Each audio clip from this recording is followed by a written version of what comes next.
Dans quel monde vivons-nous et dans quel monde souhaitons-nous vivre? Quels sont les défis qui s'adressent à nous aujourd'hui, à la fois en tant qu'individus mais aussi en tant qu'humanité? Comment pouvons-nous nous positionner face à tous les défis globaux qui nous affectent, comme les changements climatiques, les crises économiques, les guerres, et nous positionner non plus en tant que spectateurs d'un monde qui défile devant nous, mais bien en tant qu'acteurs de changement social? En somme, de quelle manière pouvons-nous contribuer personnellement à construire un monde plus juste, plus solidaire et plus durable? La mondialisation est apparue, au début des années 80, comme un phénomène essentiellement économique. Elle consistait avant tout à la construction d'un marché mondial au sein duquel pouvaient circuler librement les marchandises, les flux financiers, les services, les biens produits. Cependant, cette mondialisation n'est pas tombée du ciel, elle n'est pas née de rien, elle est le fruit de la signature entre les États d'accords interétatiques permettant cette libre circulation. Ce sont donc les États qui ont construit la mondialisation en signant ces accords de libre-échange, et depuis 30 ans, on se rend compte que près de 3000 accords financiers et plus de 600 accords commerciaux ont été signés entre différents paliers géographiques au niveau global pour construire ce marché mondial. Alors on pourrait considérer que cette forme de mondialisation économique a été une grande réussite puisque dans la période, depuis les 30 dernières années, le volume du commerce mondial a été multiplié par 3 et les flux d'investissement direct étrangers, ces flux financiers qui parcourent la planète et qui permettent aux entreprises de construire des filiales un petit peu partout sur le globe, ont été multipliés par 40. On n'a jamais produit autant de richesses qu'aujourd'hui sur la planète. En effet, en 2013, l'essentiel de la richesse mondiale, les actifs mondiaux, était évalué à 241 000 milliards de dollars. Le problème, c'est que cette immense richesse qui est produite par cette mondialisation et cette libéralisation des marchés reste l'apanage d'une certaine élite. En effet, si le monde n'a jamais été aussi riche qu'aujourd'hui, il n'a jamais été non plus autant inégalitaire. Et les chiffres sont assez éloquents. Alors que la moitié de la population mondiale ne détient qu'1% de cette richesse mondiale accumulée,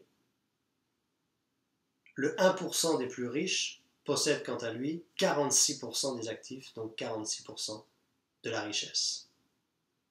On voit donc un gouffre se creuser entre les gagnants de la mondialisation, cette élite privilégiée, et une masse de perdants qui se répartit désormais de plus en plus sur tous les continents.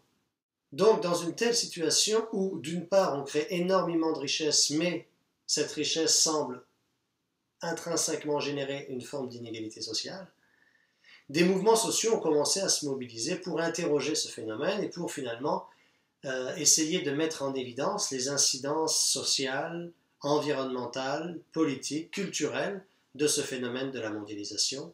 Et ces mouvements sociaux globaux ont commencé à émerger au milieu des années 90. La crise financière et économique de 2007-2008 est venue aggraver ce processus de contestation en favorisant finalement l'émergence d'un nouveau cycle de contestation de la mondialisation. En 2011, les printemps arabes ont ouvert une première brèche dans laquelle se sont engouffrés à la fois les mouvements des indignés en Europe, parti d'Espagne, mais aussi tout le mouvement Occupy Wall Street qui s'est propagé aux États-Unis et à l'ensemble de l'Amérique du Nord et du monde comme de nouvelles formes, de nouvelles manifestations de cette contestation de la globalisation financière, de la globalisation fondée sur la libéralisation des marchés.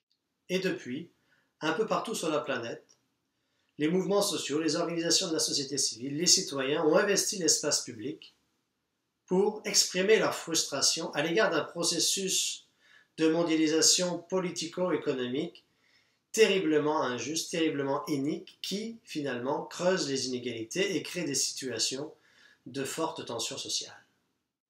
On pourrait considérer que ces vastes mobilisations sociales et politiques sont en train d'ébranler le modèle dominant et finalement d'ouvrir la voie à d'autres modèles de développement. Est-il encore possible de parler de progrès lorsque notre modèle de développement nous conduit tout droit vers la destruction des conditions de la vie humaine sur Terre? Sur quelle base faire reposer la solidarité sociale lorsque le processus de production de la richesse accroît les inégalités? Aujourd'hui, comme l'affirment les peuples autochtones d'Amérique latine, il semblerait que notre modèle de civilisation industrielle, urbaine et consumériste soit remis en cause.